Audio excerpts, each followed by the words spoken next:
Sí, diputada Graciela Camaño.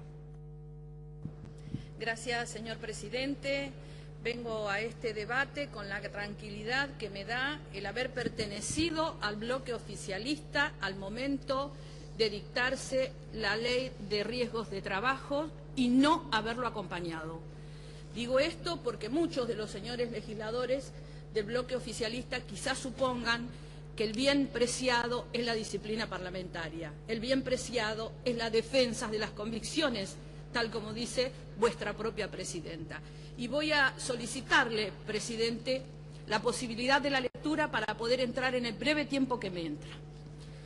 En líneas generales se trata de la reinserción de la llamada opción civil excluyente con renuncia a la indemnización tarifada que fue diseñada en 1915 y que recepcionaba la Ley 9688. Aunque los requisitos de esta ley son más restrictivos, señores, y tienen el agravante de derivar las acciones civiles a la justicia civil, además de proponer que en el ámbito civil no se deberán tener en cuenta los principios del derecho de trabajo, sino la legislación de fondo correspondiente al derecho civil. Contradice la doctrina constitucional de la Suprema Corte de Justicia en materia de daños laborales y en especial los casos Aquino y Yoscos.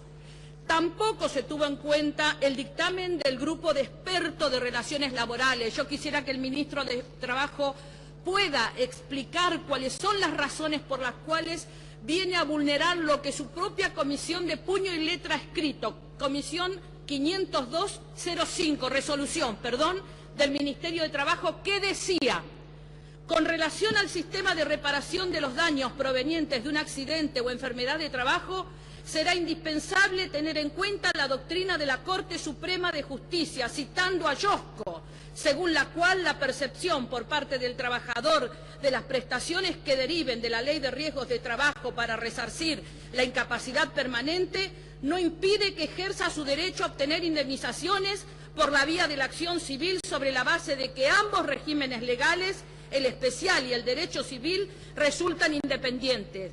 Esto decía el ministro de Trabajo en el año 2005. Es cierto que el proyecto establece, porque por ahí también lo han mencionado, algunas mejoras en materia de indemnización, pero señores, de acuerdo a la 24.557, el Poder Ejecutivo Nacional está autorizado por la vía del decreto para imprimir estas mejoras. No necesitábamos esta reforma, lo hicieron con el decreto 1694 del año 2009. Sin fundamento ni otra pretensión más que la de obstruir la libre actuación del trabajador accidentado, se determina que el damnificado solo podrá iniciar su reclamo judicial una vez notificado por los órganos administrativos del sistema por los importes que le corresponda percibir por las indemnizaciones tarifadas por la ley.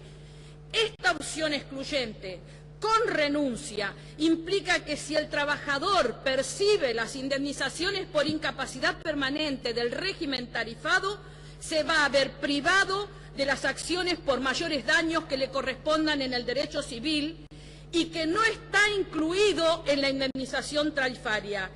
Es un retroceso altamente gravoso para las víctimas, porque se impide al trabajador percibir la reparación tarifada y aspirar a una sentencia que reconozca el daño mayor también sufrido, es decir, una reparación justa, que se le reconocen a todos los otros dañados, accidentes de tránsito, de transportes, daños ambientales, malas praxis médicas, todos van a tener la posibilidad de reclamar el daño, el trabajador no. Y no solo se postula obligar a una elección que es inconstitucional, señores, al damnificado o a sus derechohabientes, sino que también se propone que esta opción se efectúe en un lapso acotado de tiempo, cuando el estado de necesidad de la víctima puede llevarla, en el contexto del infortunio, a tomar decisiones apresuradas en contra de sus propios intereses, con el agravante de la falta de patrocinio jurídico obligatorio que existe en la Ley de Riesgos de Trabajo. O sea, que este criterio es el criterio anacrónico que tiene la ley y que hoy lo venimos a reafirmar para vulnerarle nuevamente al trabajador el principio de defensa en juicio. Una de las garantías constitucionales esenciales, presidente, es el acceso directo a un tribunal competente. Lo dice el artículo 8 y 25 de la Convención Americana de Derechos Humanos. Necesariamente todos debemos tener un recurso efectivo, rápido, y el derecho debe ser prontamente oído por el tribunal, independiente e imparcial. El proyecto, además, acentúa la desprotección de las víctimas al disponer que en el supuesto de ejercer la acción por el resarcimiento pleno, la misma debe dirimirse en la justicia civil. Le imponen el juez del fuero, que no debe tener en cuenta los principios del derecho del trabajo. Esto es lo grave. No se trata de una justicia o la otra, sino que percibe el juez de la justicia civil. Va a tener que tomar la ley de fondo, de forma y los principios que corresponden al derecho civil. Esta propuesta, presidente, contradice la doctrina de la Corte fijada en la causa Munilla, adhiriéndose al dictamen de vuestro Procurador General de la Nación, donde declaró competente al fuero laboral en los juicios por accidentes del trabajo fundados en el derecho civil.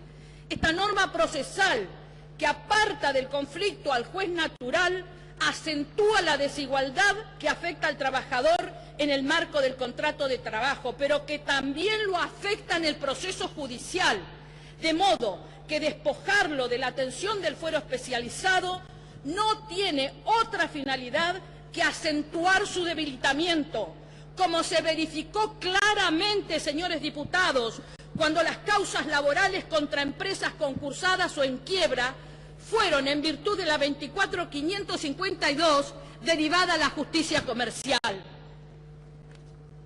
Y voy a manifestar un pensamiento de Fernández Lamadrid que para muchos de nosotros tiene la entidad necesaria y suficiente como para hacerlo.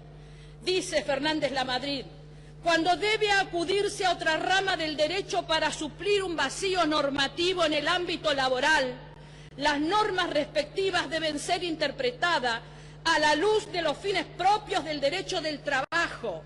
Debe manejarse con mucha prudencia la normativa civil y cuidar en todos los casos que la interpretación y alcance que se dé a su inserción en la relación laboral responda a los principios del derecho de trabajo. Hay falencias en el proyecto, señores, entiéndanlo. Hay artículos que están mal redactados. Lo dijo mi compañero, el artículo 5 tiene un error. Se olvidaron, o no sé si lo hicieron exprofeso, pero han dejado afuera las prestaciones por incapacidad permanente provisoria, que beneficia a los damnificados con más del 50% de incapacidad hasta la total obrera. Yo quiero que el miembro informante, señor presidente, me diga si ustedes están de acuerdo y es así, porque entonces a ese trabajador que trae aparejado el salario junto con el cobro del accidente, lo están dejando sin una cosa o sin la otra. Si la ILT no se acepta como opción por el régimen tarifado, porque es aceptado que no constituye una indemnización, sino una sustitución de ingresos mientras duran las curaciones y tienen un carácter salarial, porque similar naturaleza poseen las prestaciones por incapacidad permanente provisoria, de modo que su percepción no puede ser interpretada como un ejercicio en favor del régimen especial, sobre todo porque a estos niveles de incapacidad, siendo provisorias, no pueden reclamar la incapacidad definitiva y ni siquiera está agotado el procedimiento administrativo obligatorio que exige el proyecto para el ejercicio de la opción establecida. Es imperioso que lo aclaren a esto.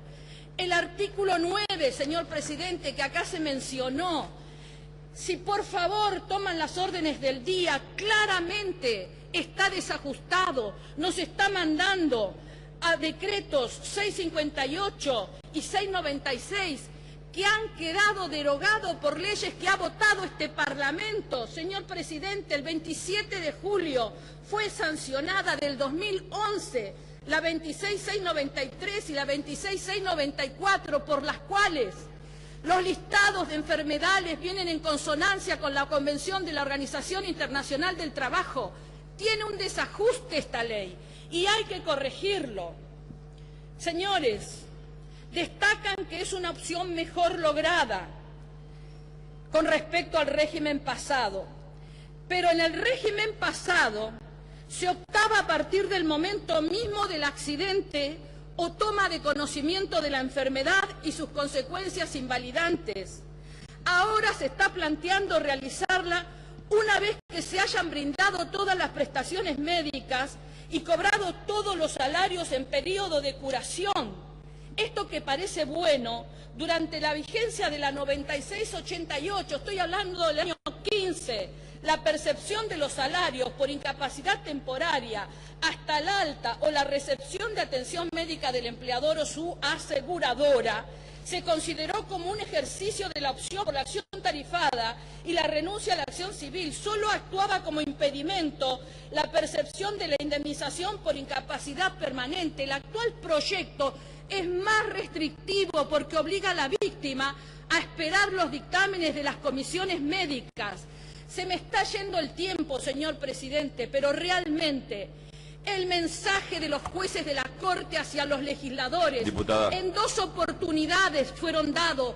El caso aquí no fue una, cuando nos señaló que si se trata de establecer reglamentaciones legales en el ámbito de protección de los trabajadores dañados por un infortunio laboral, el deber del Congreso es hacerlo en el sentido de conferir al principio que prohíbe a los hombres perjudicar los derechos de los terceros, toda la amplitud que éste amerita, y evitar la fijación de limitaciones que en definitiva implican alterar los derechos reconocidos por la Constitución. Gracias, presidente, por la paciencia. Esta ley es inconstitucional. Lo lamentable es que mientras tanto trabajadores habrán de morir y ser dañados.